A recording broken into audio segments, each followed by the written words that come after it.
এ কি হলো প্রভু? এ কি করে হতে পারে? আপনি আপনার ভক্তদের ছেড়ে কিভাবে যেতে পারেন? আমি জানি প্রভু, এই সৃষ্টির জনক যে, তার না আছে আদি না আছে অন্ত, তার বিনাশ হতে পারে না। এই ঘটনার পিছনে কি লীলা আছে প্রভু? অবশ্যই এর পিছনে আপনার কোনো উদ্দেশ্য নিহিত আছে। সংসারের কাছে কিছু প্রমাণ দিতে চান, কিন্তু তা কি প্রভু? যে মহাপ্রলয় এগিয়ে আসছে তাকে কি করে আটকাবো?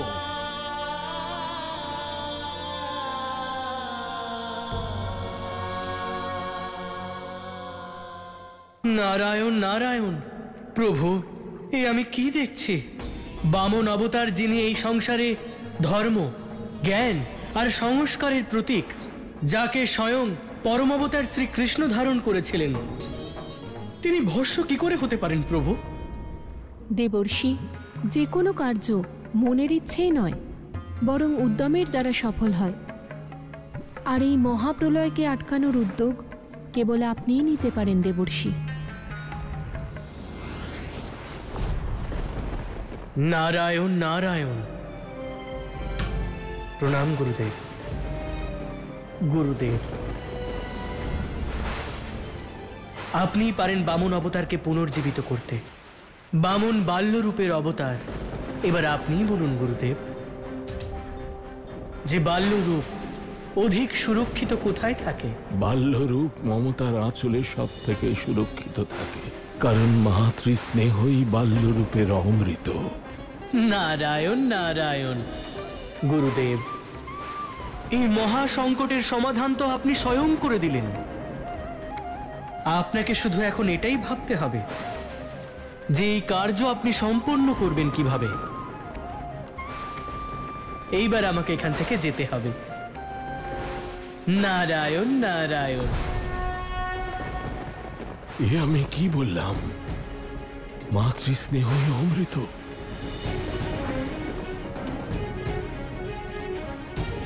আমি বুঝতে পেরেছি প্রভু, বুঝে গেছি আপনার কথা, আপনার লীলা।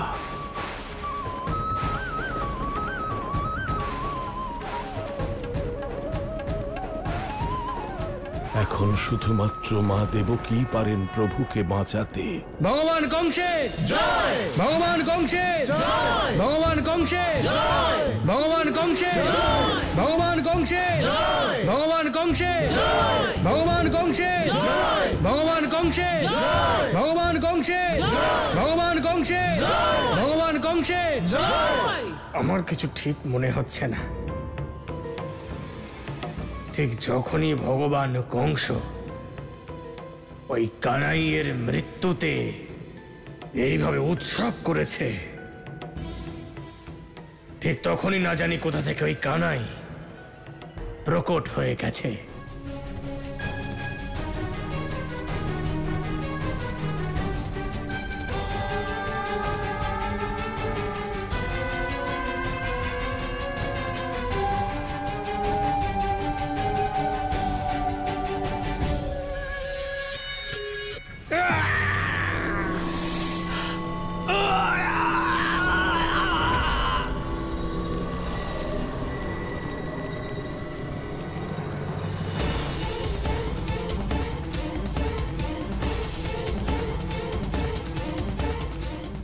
কে করলো এই বজ্রপাত? কে ভগবান কংসের সঙ্গে শত্রুতা করতে চাইছো? সামনে এসো। আরে কে আক্রমণ করছে? ভগবান! ভগবান! ওই যে ওই যে ওই দেখুন ভগবান, ওই যে।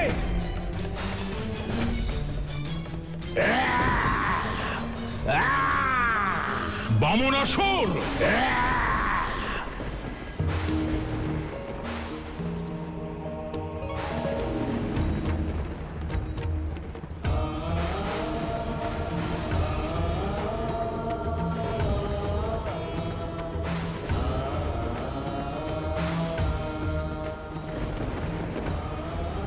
কেমন আলো? মনে হয় আমাদের কোনো ভ্রম হয়েছে, এখানে তো কেউ নেই। ওম নমো নারায়ণায়। ওম নমো নারায়ণায়। হে বসুদেব, হে দেবী দেবকী, চোখ খুলুন।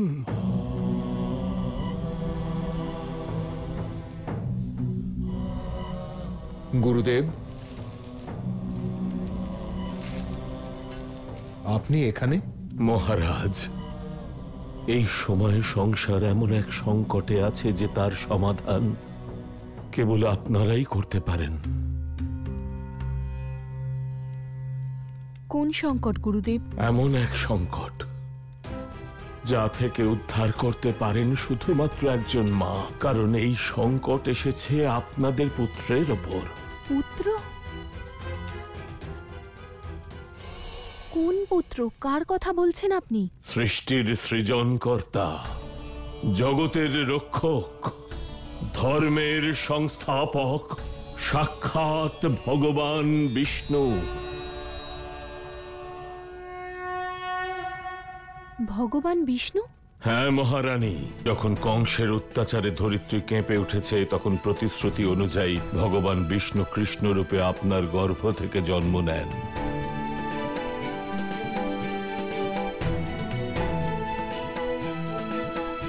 তাহলে ওই ওই ওই কৃষ্ণ মানে কানাই আমার পুত্র? হ্যাঁ মহারানী,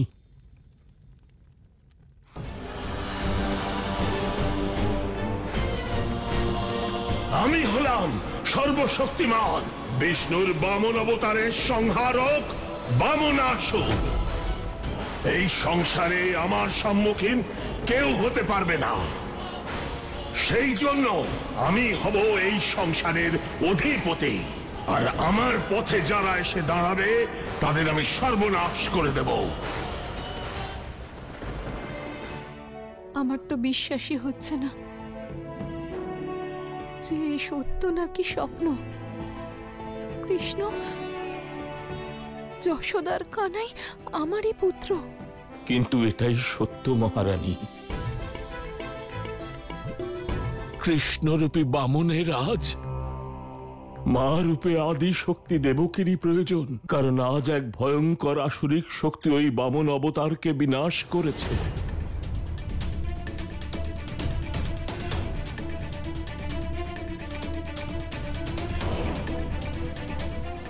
আমার পুত্রের বিনাশ কি করে হতে পারে গুরুদেব? এটা কি করে সম্ভব? হ্যাঁ গুরুদেব, এটা কি করে সম্ভব হতে পারে? মহারানী, এখন আপনারই মাতৃস্নেহ আর ভালোবাসা তাকে পুনর্জীবিত করতে পারে, আর সেই জন্য এখন আপনাদের দুজনকে আমার সঙ্গে যেতে হবে।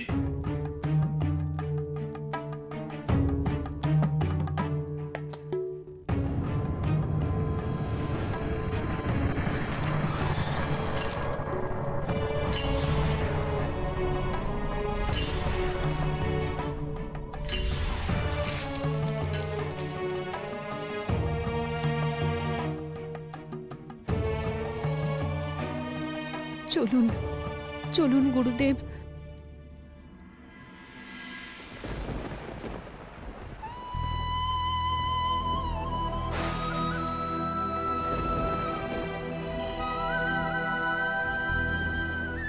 পুত্র,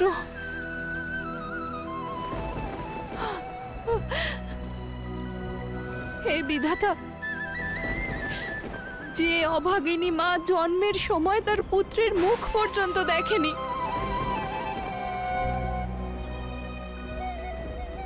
আজ সে তার পুত্রকে কোন রূপে দেখছে? মহারানী, আপনার পুত্রকে পুনরায় জন্ম দিতে হবে। আপনার ভালোবাসার মমতা দিয়ে বামনরূপী কানাইকে পুনর্জীবিত করতে হবে। কিন্তু গুরুদেব, এটা কি করে সম্ভব? সেই প্রকারে যেভাবে মা পার্বতী শ্রী গণেশকে নির্মাণ করেছিলেন, সেই প্রকারে আপনিও বামন অবতারকে পুনর্জীবিত করবেন।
कोबभ्यं वामनाय नमो नमः। গুরুদেব, আপনি এইখানে? কি হয়েছে গুরুদেব? প্রভু, আর সময় নেই। আপনাকে পরবর্তী কার্য শুরু করতে হবে, কারণ অধিক সময় এই বামনাবতার রূপে আপনি থাকতে পারবেন না। আমি বুঝতে পেরেছি গুরুদেব যে আমাকে কি করতে হবে।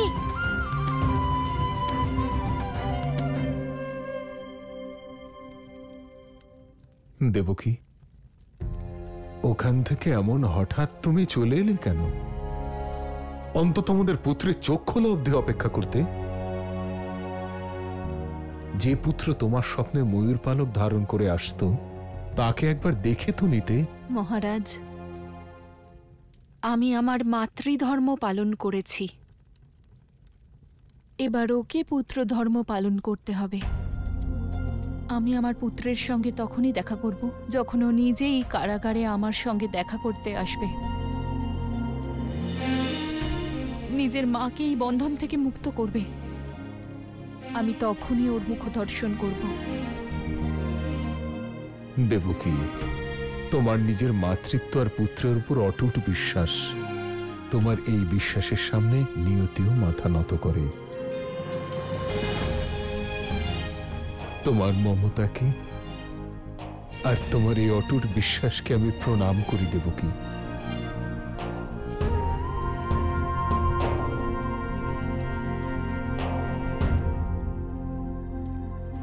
পুত্র, আমি থাকতে তোমার কিচ্ছু হবে না। ওই বামনাসুরকে এখানে নিয়ে আসার পরিকল্পনা আপনার ছিল মা। এখন এই অনর্থ আপনাকেই আটকাতে হবে। এই অনর্থ আর আটকানো যাবে না কংস, কারণ যখনই এই সংসারে কেউ স্রোতের বিপরীত দিকে যাওয়ার চেষ্টা করে, তখন এমনই অনর্থ ঘটে। এই ভুল তোমারই কংস। বামনাসুরের চলে যাওয়ার সময়কে তুমি পুনরায় জীবিত করেছো। এটা তো বামন অবতারের কণ্ঠস্বর।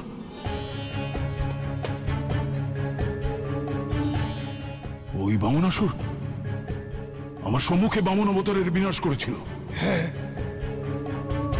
না না না না, এটা অবশ্যই ওই চক্রধারীর কোনো মায়া।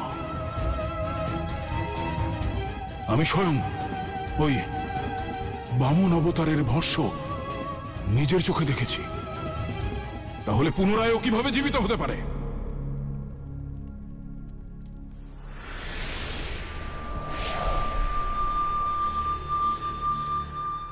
কংস, আরে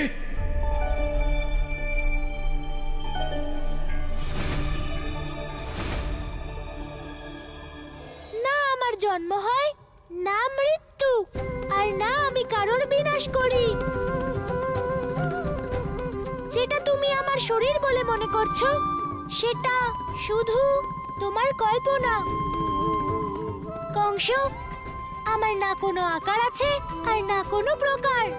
আমি নিরাকার। না না না না,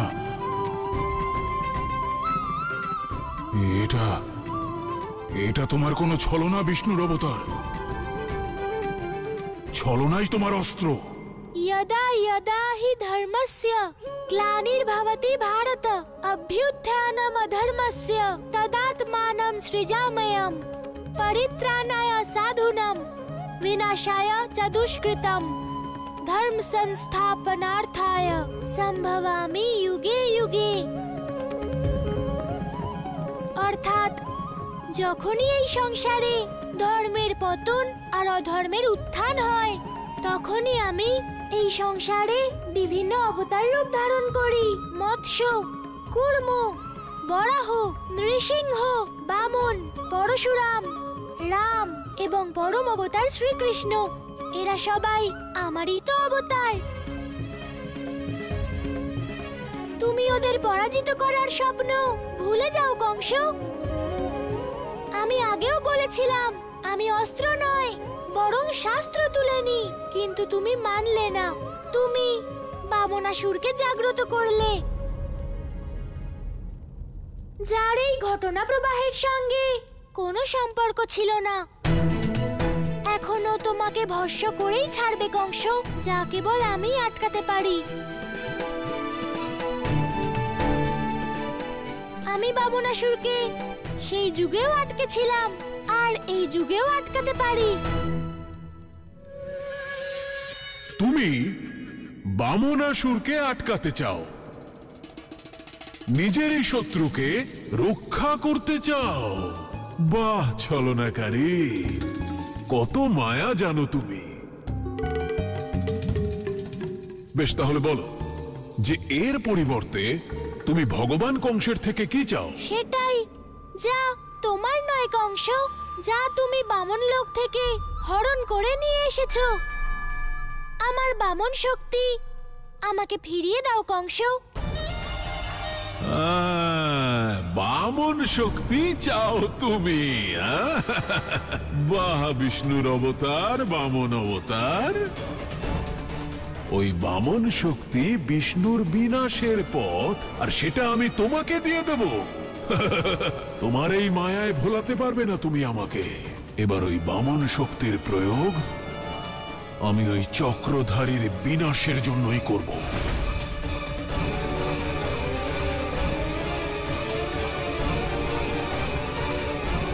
যদি তুমি আমাকে বামন শক্তি ফিরিয়ে না দাও, দিও না।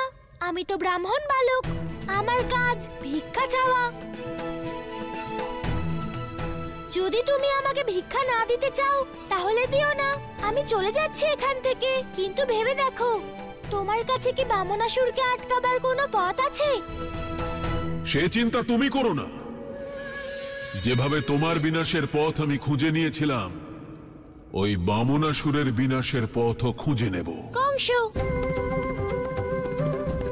যখনই কোনো ব্রাহ্মণ কারোর দ্বারে আসে, তার মঙ্গলের জন্যই আসে।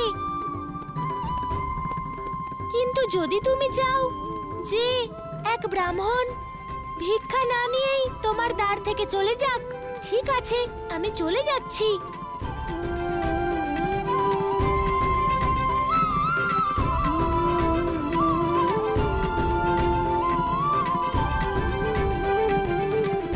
দাঁড়াও কংস, এ তুমি কি করলে? একজন ব্রাহ্মণকে ভিক্ষা না দিয়ে তাকে তুমি ফিরিয়ে দিলে। অসুরেরা বামনদের চিন্তা কবে থেকে করছে মা? কংস, দেবতা হোক বা অসুর, সৃষ্টির এটাই নিয়ম যে ব্রাহ্মণ যদি ভিক্ষা না নিয়ে ফিরে যায়, তাহলে কোনো না কোনো অনর্থ অবশ্যই হয়। আর ও কোনো সাধারণ ব্রাহ্মণ নয়, বরং বিষ্ণুরই আর এক রূপ। সেটাই তো সমস্যা মা, যে ও কোনো সাধারণ ব্রাহ্মণ নয়, ওই বিষ্ণুর অবতার। ও মায়াবী, ছলনাকারী, আর ওর উদ্দেশ্য হলো নিজের মায়া দিয়ে আমাদের ভ্রমিত করা। যেমন করেই হোক বামন শক্তিকে ফিরিয়ে নিয়ে যেতে চায় আমার থেকে। কংস, বাস্তবকে বোঝার চেষ্টা করো। তুমি বামন শক্তি ফিরিয়ে দিয়ে ওই ব্রাহ্মণকে ভিক্ষাও দেবে, আর বামনাসুরের ক্ষোভের হাত থেকেও বেঁচে যাবে। তুমি জিজ্ঞেস করেছিলে যে বামনাসুরের হাত থেকে বাঁচার উপায় কি? ওর হাত থেকে বাঁচার এটাই একমাত্র উপায়। দানব মাতা দানু, আজ আপনাকে দানবদের মাতা নয়, দেবতাদের মাতার বোন মনে হচ্ছে। ঠিকই বলেছেন,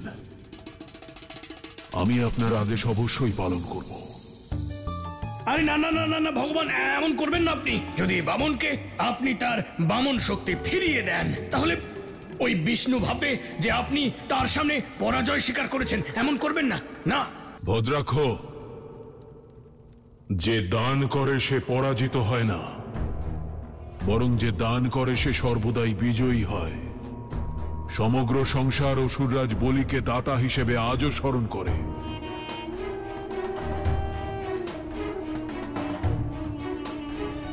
ঠিক সেভাবেই এই সংসার ভগবান কংসকে চিরকাল স্মরণ করবে, যে ভগবান কংস একজন বামনকে বামন শক্তি দান করে দিয়েছিলেন। এই বামন,